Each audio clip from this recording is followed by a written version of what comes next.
Você é grato a Deus?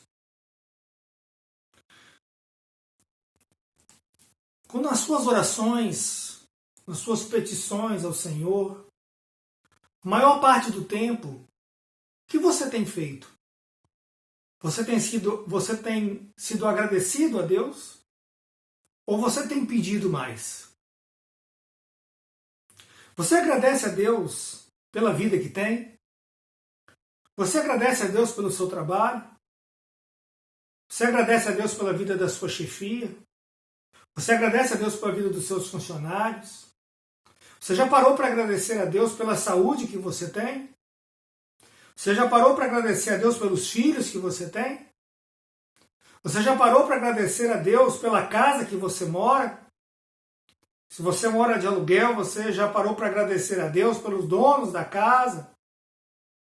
Ou seja, em vez de pedir, você já passou um tempo com Deus só agradecendo a Ele?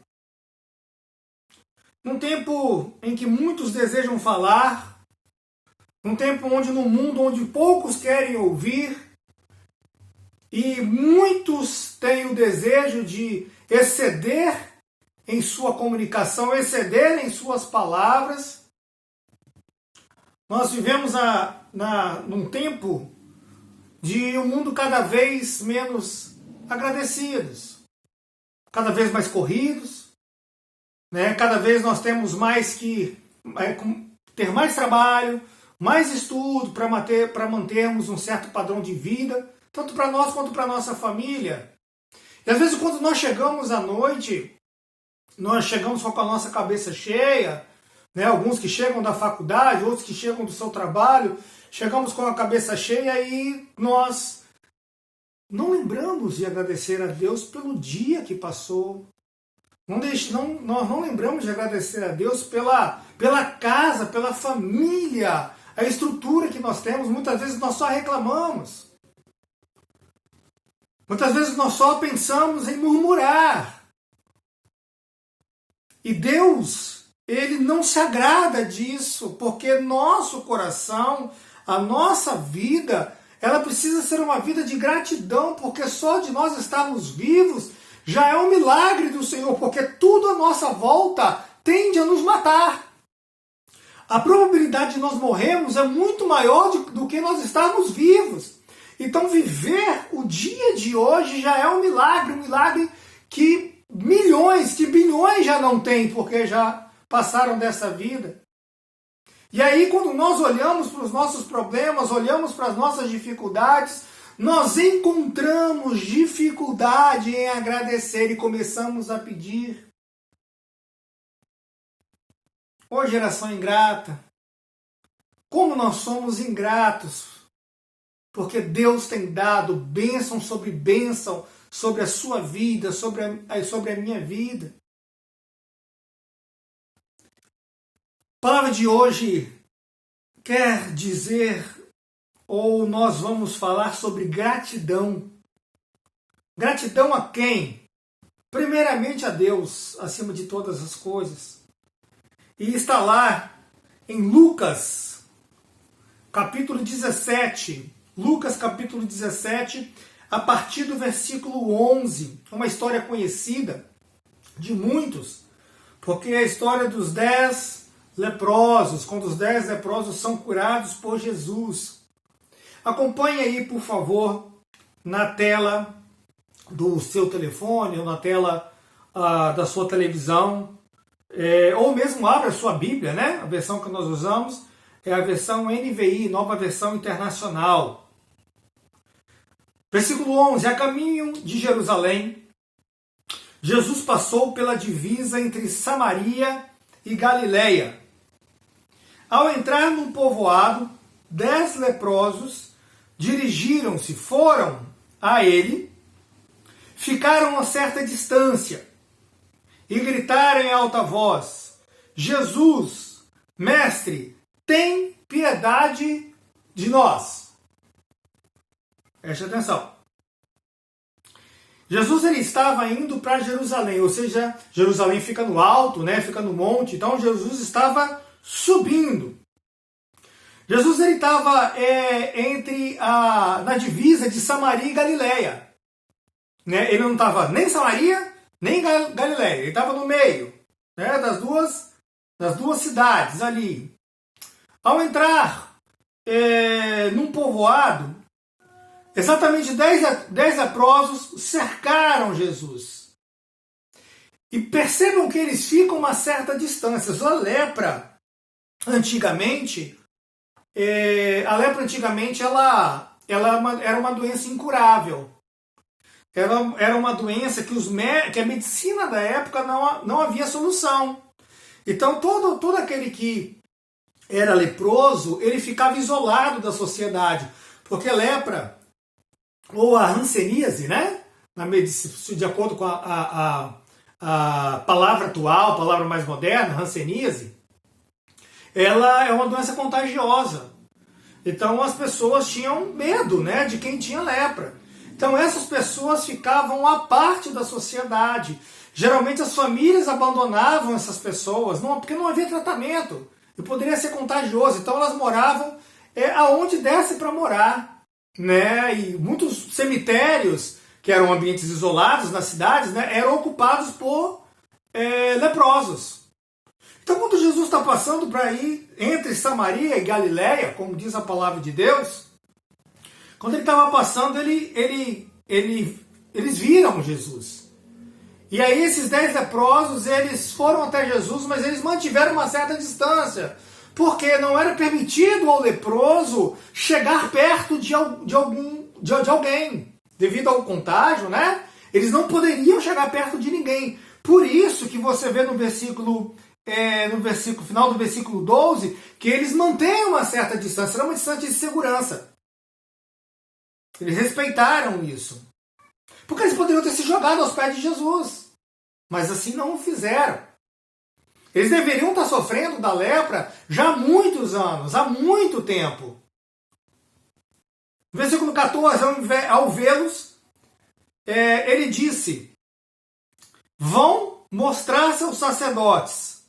Enquanto eles iam, foram purificados. Olha o que Jesus fez. Deixa eu voltar no versículo 13. Jesus ele grita em alta voz quando os leprosos param.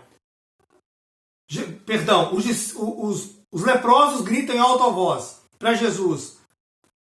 Jesus, mestre, tem piedade de nós. Esse mestre aí, no original, no grego, quando você faz uma tradução, eles chamaram Jesus mestre supremo, comandante supremo. É a mesma expressão que Pedro usa em uma de suas cartas. Então eles falam assim, Jesus comandante supremo. Eles reconheceram a soberania de Jesus. Eles reconheceram que Jesus era o homem mais poderoso do universo. Quando eles chamam Jesus de comandante supremo, eles reconhecem Jesus como Deus. Olha que interessante. E aí eles falam, comandante supremo, tem misericórdia, tem piedade de nós, porque essa sociedade não tem piedade de nós. Então, que o Senhor tenha, o Senhor é o nosso último recurso. Tenha piedade, tenha misericórdia. E aí no versículo 14, que nós já lemos, Jesus, ele diz, vai mostrar-se aos sacerdotes. Jesus não os cura. Jesus não estende a mão, Jesus não cospe, né, e passa o cuspe ou a saliva no corpo deles. Jesus não diz, vocês estão curados, não. O que Jesus diz? Mostrem-se aos sacerdotes, porque naquela época, quando alguém era curado, precisava se mostrar aos sacerdotes, né? Para que os sacerdotes verificassem que realmente ele tinha sido purificado, a pessoa tinha sido purificada, e aí se o sacerdote liberando, essa pessoa sairia do isolamento social, aonde se encontrava, e voltaria e retornaria à sociedade, ao convívio da sociedade. Então Jesus manda ir apresentar-se, só que eles não estavam curados. Só que aconteceu, eles foram, e à medida que eles estavam caminhando, quando eles resolveram obedecer a Jesus, sem questionar, eles foram curados no meio do caminho. eles precisaram crer para serem curados. Na hora Jesus não os curou, mas porque eles precisavam obedecer à voz do comandante supremo, a voz do Mestre Jesus. E assim foram. Né? No meio do caminho foram curados. Então um deles, no versículo 15, um deles, quando viu que estava curado, voltou, louvando a Deus em voz alta ou em alta voz, glorificando o Senhor. Prostrou-se aos pés de Jesus e lhe agradeceu. Este era samaritano. Ora, irmãos, possivelmente, nós vemos uma coisa interessante aqui, esse samaritano estava junto também com outros judeus. Os outros 9, né, deviam ser judeus. Mas não existia uma rixa entre judeu e samaritano, um não suportava o outro, só que todos eles estavam com lepra. Então, na miséria humana, quando o homem se encontra na condição de dificuldade, na condição de prestação de socorro, quando o homem se encontra numa situação difícil, esse negócio de nacionalidade, essas rixas, né, triviais, elas ficam a segundo plano. Então você pode perceber que o leproso samaritano estava junto com os leprosos possivelmente judeus, porque Jesus estava entre Galileia e Samaria. Então tinha leprosos judeus e o leproso samaritano. E Jesus era judeu. Ora, quando você recebe um milagre, quando você recebe uma bênção, o que você faz? Você não agradece ao Senhor? Você não volta para agradecer? 9 leprosos ou 9 ex-leprosos não voltaram. Eles receberam a cura e não voltaram. Quem voltou? Foi quem voltou foi o improvável. O improvável voltou, que era o samaritano. E o samaritano foi e agradeceu a Deus. Nós lembra também, em Lucas capítulo 10, quando Jesus conta a história do bom samaritano. Porque o bom samaritano foi o único que socorreu aquele homem que estava, né, no meio da rua. Tinha sido assaltado, né? E estava no meio da rua, o samaritano, o sacerdote passou de lado, né? E os judeus passaram de lado, mas o samaritano acolheu. E nesse texto também, agora na história que Jesus conta, o samaritano que volta, os judeus não voltaram. O mais improvável voltou. Jesus perguntou: não foram purificados todos os 10? Não foram curados todos os 10? Onde estão os outros 9? Não se achou nenhum que voltasse e desse louvor a Deus, a não ser este estrangeiro. O samaritano era considerado como estrangeiro. Né? Vocês veem como é que era a diferença do judeu para o samaritano. Então ele lhe disse: levante-se e vá. Jesus disse: samaritano, levante-se e vá. A sua fé o salvou. Todos os 10 foram curados de sua lepra. Mas esse samaritano, este homem que voltou para agradecer a Deus, ele foi curado duplamente. A segunda cura foi maior do que a primeira. Porque quando Jesus disse: levante-se e vá, a sua fé o salvou. Jesus estava salvando a vida, estava redimindo a vida de pecado daquele samaritano. Os outros 9 foram curados somente fisicamente. Mas aquele samaritano recebeu, além da cura física, a cura espiritual. Daquele dia em diante, ele era um homem salvo por Deus, devido à sua gratidão, devido ao seu retorno ao Mestre. Que nós sejamos e nós tenhamos um coração mais grato ao Senhor. Quando nós temos gratidão a Deus, a nossa vida ela se torna melhor, a nossa vida ela se torna mais suave, a nossa vida se torna mais leve.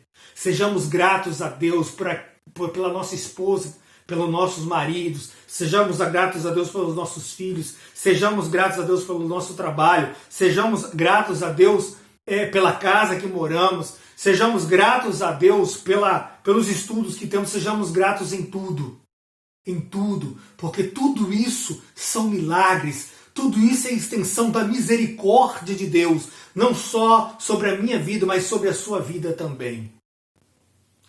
Seja grato em tudo, no nome de Jesus. Que Deus nos abençoe.